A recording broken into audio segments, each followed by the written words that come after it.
Welcome to KaiChi Live. I'm KaiChi, and this is my recap on the Teenage Mutant Ninja Turtle Season 5, Episode 2.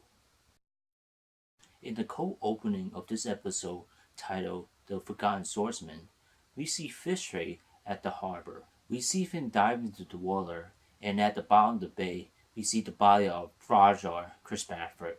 We see Fish Rays picking up the body. Then it cuts back to the cavern, and we see the lifeless body of Rajar in the middle of the symbol. Tiger Claw commands Cavaxis to resurrect Rajar, which Cavaxis did, and we see Rajar come back to life. Tiger Claw then boasts Cavaxis' ability to the cultists, but Cavaxis said that he needs two things in order to resurrect the Shredder. He needs a heart in order to give life back to the body, and the Kuro Kabuto in order to restore the mind of the Shredder. After the opening, we see Casey Jones, April O'Neil, and Donatello in the lab, looking up information on the Demo Dragon Cavaxis. We also get another Ghostbuster reference when April mentioned she got a book from Ray Oculus about the Demo Dragons. Donatello mentioned that was a good thing since the internet doesn't seem to have any information about the Demo Dragons. After Leonardo asked them what they were doing, he heard the other turtles, Raphael and Michelangelo, in the TV room making noises. We see that Michelangelo was playing video games and Raphael punching the dummy.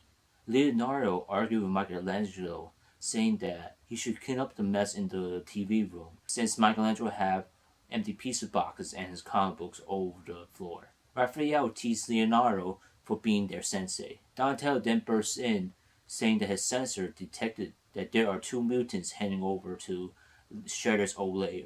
Leonardo ordered both Raphael and Michelangelo because they weren't really doing anything to check it out.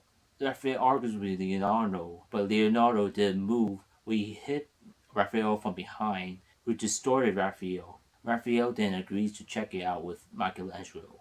Then it cuts to Karai and Shinigami on top of the rooftops. This is where we find out that Karai had lost some of her control over the Foot Clan, and many of the members had left her. Then we cut back to Raphael and Michelangelo while they were heading over to Shredder's old lair.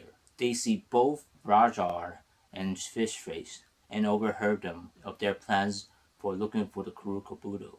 Both Rajar and Fish Face couldn't locate the Kuro Kabuto at Shredder's old secret lair, and Michelangelo and Raphael decided to follow them. Then it cuts back to Karai and Shinigami, following other foot soldiers in order to find out who was leading them. Karai confronted the foot soldier, calling them traitor. The foot soldier commented back that Karai was unworthy to lead them.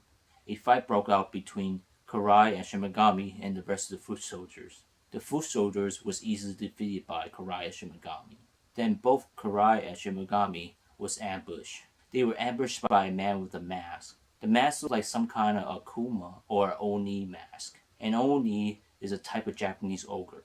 Then it cuts back to Raphael and Michelangelo following Rajar and Fishface. Unfortunately for them, Rajar picked up their scent and ambushed both Michelangelo and Raphael. A fight broke out between them. This is where Michelangelo and Raphael learn about Tiger Claw's plan. They are looking for the Kuro Kabuto in order to resurrect the Shredder.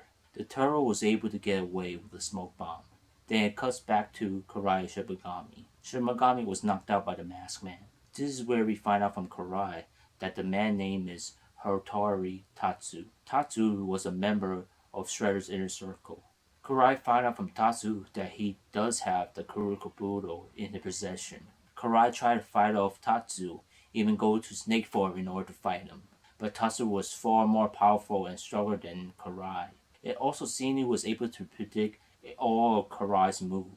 Karai was able to get away thanks to Shinigami's help. She distracted him so they both could get away. When both Karai and Shinigami were safe and able to talk, they decided that they were going to need the turtles' help with Tatsu. Then it cuts back to the lair with Donatello and Casey Jones arguing how to go up against Cavaxis, which they now nickname him as Hothead.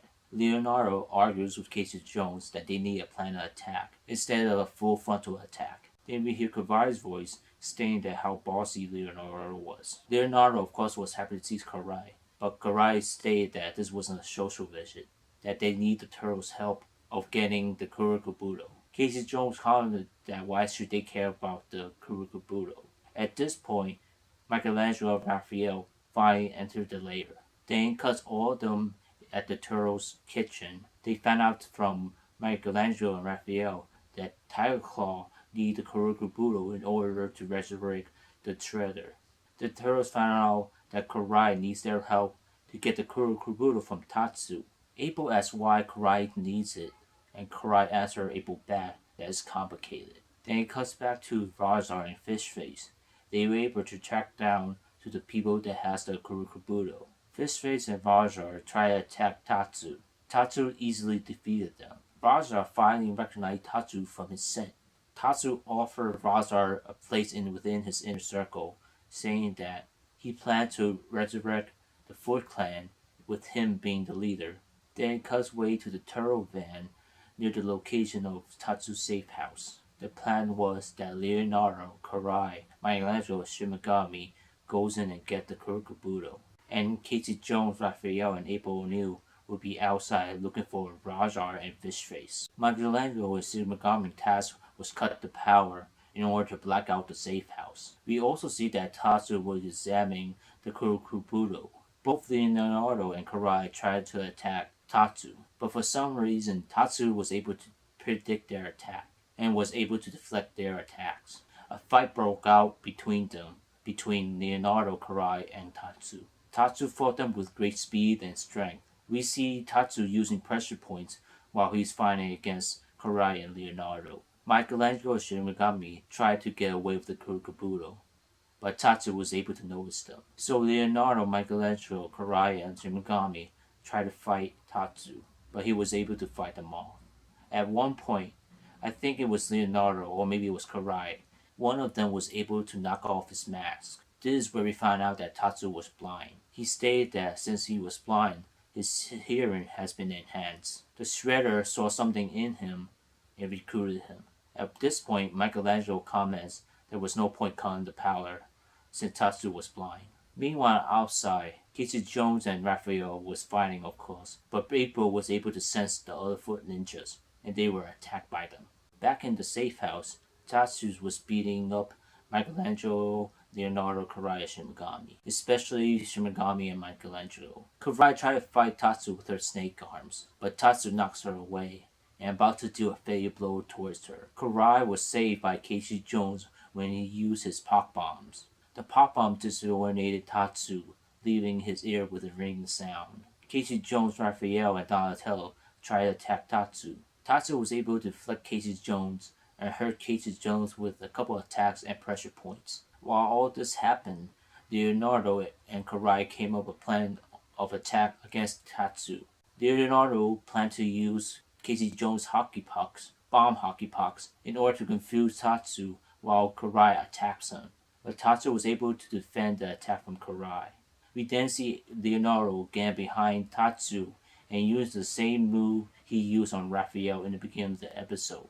This overloads his sense of hearing and gives enough time for Karai to attack Tatsu, which he was unable to defend. Karai attacks brought Tatsu to his knees. At one point, it seems that Karai is about to deliver a fatal blow, but stopped. She turned back to her human form and turned around and talked to the rest of the Foot Clan, saying that Tatsu was only using them, that if they follow her, she will lead them on a better path.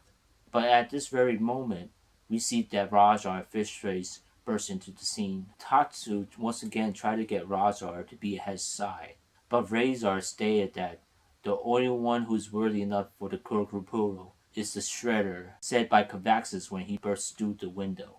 Kavaxis then grabbed Tatsu and seemingly killed him, or maybe drained his life force. Then Kavaxis grabbed the Kuro Kabuto, stating that the Shredder will once again return. Tiger Claw then ordered Kavaxis to destroy the turtle and leave no one alive. Fortunately, April was able to shield Kavaxis' attack with her mental powers. In the end, the turtle took Casey Jones and Shinigami to the hospital in order for them to get some help. Then cuts away to the cavern, where they placed the Kuro Kabuto against the Shredder face mask onto Shredder's dead body, and they stated that the last thing they need is the Shredder's heart in order to bring back the Shredder. Then we see April O'Neil, Karai, and the turtles on top of the rooftops. They discuss that it's high time to work together in order to stop the resurrection of the Shredder. Overall, this was an okay episode. We are introduced a new character named Hattori Tatsu, which is based on the, I guess in 1987 or 86 live action Teenage Mutant Turtle Tatsu.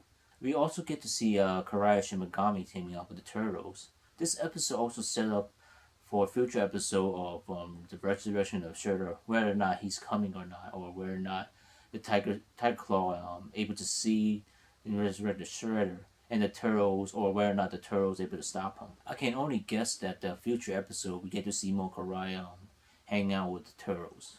Thank you for watching this video. If you like this video, click that thumbs up button. Click over here to watch my previous video. Click over here to watch my previous recap on the Teenage Mutant Ninja Turtles. Click over here to watch my next recap on the Teenage Mutant Ninja Turtles. And click over here to subscribe to my channel KaiChi Life for future nerd and geeky videos. Thank you.